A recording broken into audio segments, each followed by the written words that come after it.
Hi, my name is Brad Eaton, founder of House on the Rock Financial, where we're helping people like you live with financial peace, $1 at a time.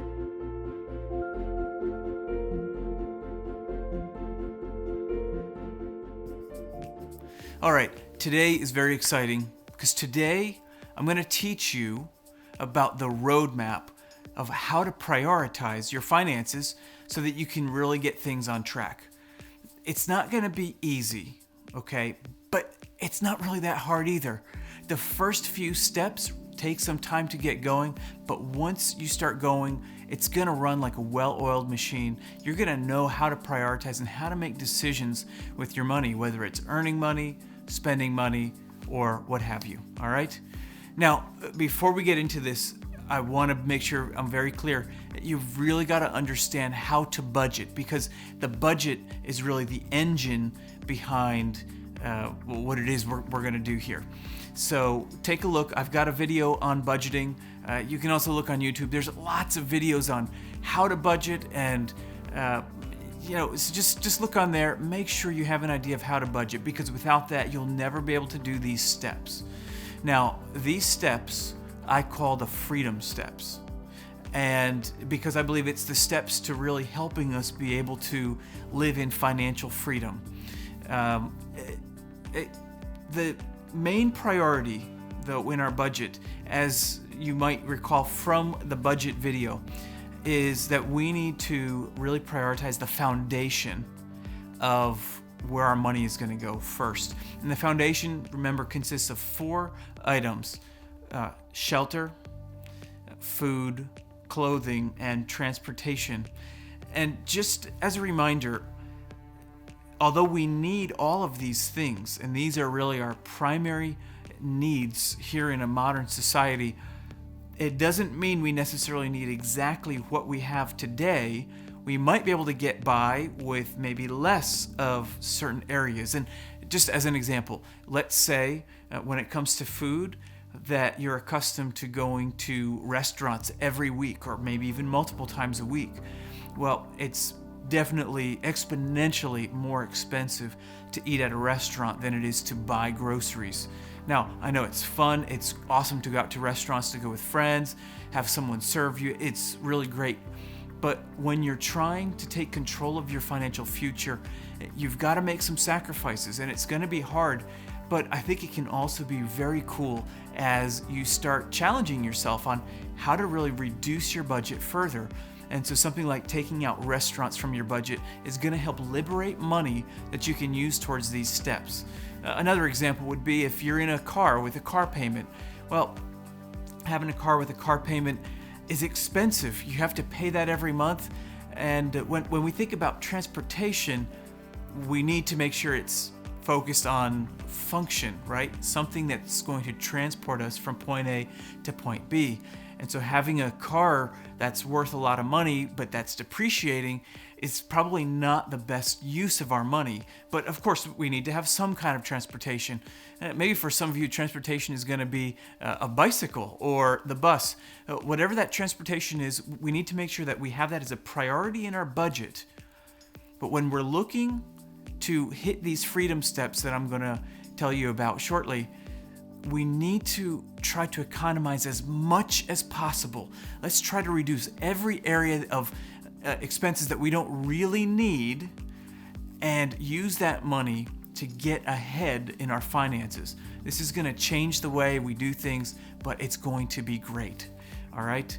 The last thing I want to say before we get into the freedom steps is sometimes when things are really tough, sometimes we have to just earn more money. And there's a lot of creative ways to earn more money. I talk more about that in the video on budgeting, so go take a look at that. And when things are really tough, if you're just not really sure what to do, this is why I'm here. Let me know how I can help you, wrestle through some of these problems so that we can find a solution that works for you. All right, with that said, let's talk about the freedom steps. Freedom step number 1 is to make a commitment to give. This may sound surprising if you're in a financial dilemma. Why would you give? You need for yourself. Well, I'm a man of faith, and I think it's very important to realize that what we have has been given to us, even if we've worked for it and we've earned it. And it's just always a good idea to make some effort to give a portion of what has been given to us. There's always someone who has more needs than what we have. And so this is just an area that is really important. I believe that you will be blessed by making some commitment to give some portion of what it is that you earn. Now, what that is, that's between you and God, or you and whatever higher power that you might believe in. But I do think that this is a really important first step to getting truly financial free. Now, if we move on to step number 2, this is where we start looking at our internal finances. And step number 2, it's a hard step, because it's a step that really requires us to make a change in how we're doing things today. But once we get through this step, it makes it a lot easier for us to understand that we can actually do this. So what is this step? It's to put $1,000 into a beginner emergency fund. And you might think, gosh, that's going to be hard, a beginner emergency fund. Well, what even is an emergency fund? Here's the key idea behind an emergency fund. An emergency fund is a fund for emergencies. Now, I know you're just like blown away by this information. Let me explain it a little further. This is not a fund for things that we can predict. Okay, now, granted, when we don't predict certain expenses that are predictable, and all of a sudden that expense rears its head, it becomes an emergency. I'm going to talk a bit more in another video about a way to plan for these expenses that don't happen all the time but are predictable. And I'm going to talk about this in the video on the sinking fund. So take a look at the website for when I post about the sinking fund. This is going to help you with understanding how to plan for these kinds of expenses. Let me give you an example of an expense that is an emergency. Let's say you're driving along and you hit a nail and it busts your tire and it can't be repaired. You have to get a new tire. Well, this is an emergency, right? You're not expecting to have a tire blowout on a tire. Okay, so this would be a prime case to say, hey, well, I have an emergency fund. I'm going to use this fund for this tire. Now, let me tell you what is not an emergency. Getting 4 new tires for your car. This is not an emergency because this is predictable. If you're using your car on a regular basis, at some point you're going to need to get new tires. There's other things too that you'll have to get for your car. This is something that is fairly predictable. In this specific case, I explain in the video on the sinking fund how to predict for these kinds of expenses, but the key is it's not an emergency. It's something that we can forecast. We can get a quote on to get new tires, and we know we'll need to do that at some point. So let's just do that work today to figure out how much it's going to cost, figure out when we think we're going to need it, and then every month just put a little bit of money aside for that. That's a way to manage expenses that don't happen all the time, but that are going to come up. But things like a nail in your tire, this is an expense that's not really predictable. So that's why we have an emergency fund. Now, you might say, well, how do I really get this? Well, this is where the budget comes into play. In your budget, you need to start with the money that you're taking home after taxes.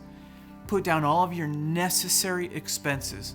And this may include the minimum payments on things like debt, right? So if you have debt, put those minimums on there.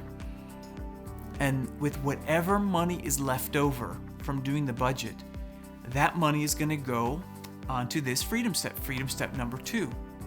So let's just take an example. Let's say you have $200 a month that's extra, right? You've economized as much as possible and you're in the spot where you're like, yep, I got $200. Well, every month you put that $200 into the beginner emergency fund.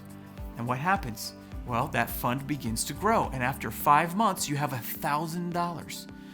This is perfect. You take that money. I don't know. You can decide where you want to put it. If you want to put it under your mattress, if you want to open up a separate savings account, maybe an account that's a little harder to get to, or you don't even have a debit card for it, put that money aside. Only use it for emergencies. This is not for, oh, I want to buy a couch and I'll replenish that fund in the future. No. You want to buy a couch? Make a fund for the couch and use cash to pay for the couch. But let the emergency fund be for emergencies. So once you hit freedom step number 2, you're going to go on to freedom step number 3. This is to pay off all of your debt outside of your mortgage. We'll get to that, using the debt snowball. If you really want to become financially free, you have got to pay off your debt. And using the debt snowball is the best method to do this. This is where you pay the smallest debt first. And the whole point in this is that you're going to be knocking off debts left and right.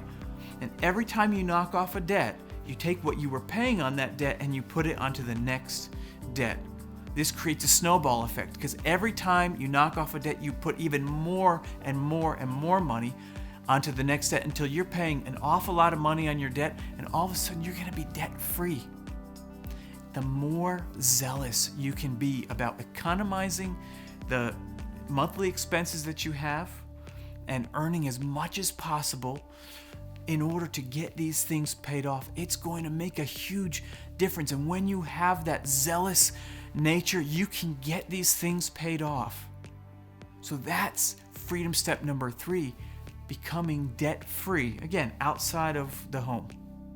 Now, what's next? Well, I'm glad you asked. It is the 6-month full emergency fund. Just imagine with me, you wake up in the morning and you go to work and your work just says, hey, we don't need you anymore. And this happens all the time. Companies, they will hire you because you can bring value, and once they feel like they don't need you anymore, they're just gonna say, hit the road. This can happen at any time. Now, if you wake up in the morning and this happens and you have 6 months of expenses in the bank, it doesn't make it necessarily easy to just lose your job. And I've lost my job on multiple occasions due to circumstances, due to layoffs. When you have this money sitting aside, then you just know, hey, you know what? I'm fine. I don't have any debt. I can manage my expenses, and I have this money just sitting here for this specific purpose. This just changes the game. It will change your attitude. It's just gonna give you a boost just knowing like, hey, you know, I'm not just scraping by, I'm thriving here. This makes a huge difference. So that's baby step number 4. I should say freedom step. Freedom step number 4. This changes the game. It's so important when you get to this point, because this is when you start really feeling like you've unchained the shackles of finances. And it's once you hit this point that things really start to change for you. This is when you start to have options. The next 3 freedom steps are like this. Start investing for your retirement. If you have children and you want to help pay for their college, you can start investing for their college. This is really good. It'll really help them to not have a huge burden when they get out of school. And number 3 is to pay off your home early. If you're already in a home, keep the home. Now, there may be reasons why it makes sense to sell, but in general, you can keep your home. If you're not in a home and you're trying to get through these freedom steps, it's best to not buy a home. I've got another video that's on how to know whether or not you can afford and when you can afford real estate. So if you're not in real estate, just wait. Trust me, it will be better for you to wait. But if you're in a home, well, now's the point in time where you start socking money away to pay off that mortgage early. Just imagine, if you don't have a mortgage and you don't have any debt, Think about how little money you actually need to do things. And yet if you're still working, it gives you the ability to go do the things that you want to do without having to feel guilty. You'll know that everything's in order. So these are freedom steps 5, 6, and 7. Start building your retirement, pay for your children's college, and pay off your mortgage early. Freedom step number 8 is a very similar step to step number 1. And this is to be a blessing to the world and give. Now, I know, being a man who goes to church, there's always opportunities to give. There's missionaries, there's people in need, there's things that come up in the church. Well, if I have reached freedom step number 8, it puts me in a position to be someone who can be used to bless in a very big way. And this just is great. This is just a great thing to be able to be at this point. It's not that we just want to save a whole bunch of money so we can die with a whole bunch of money. I mean, that might happen, but when we're in this position, it just gives us flexibility to be a blessing to this world, which is in need of blessing. So these are the freedom steps. This is the roadmap. It starts small. It starts with faith. Do you have enough faith that you're going to start by giving, even if it's just a little bit? Do you have enough faith where you're going to put $1,000 aside? As you start chipping away at this, you're going to feel really good. You're going to feel this sense of accomplishment. You're going to feel a lot of hope, knowing that you're setting up your future. And by the way, you can leave a legacy for your family. Look, it's not that we need to put our hope and faith in money. It's just that as we steward and safeguard our finances better and better, we can have this money and we can use it for something good.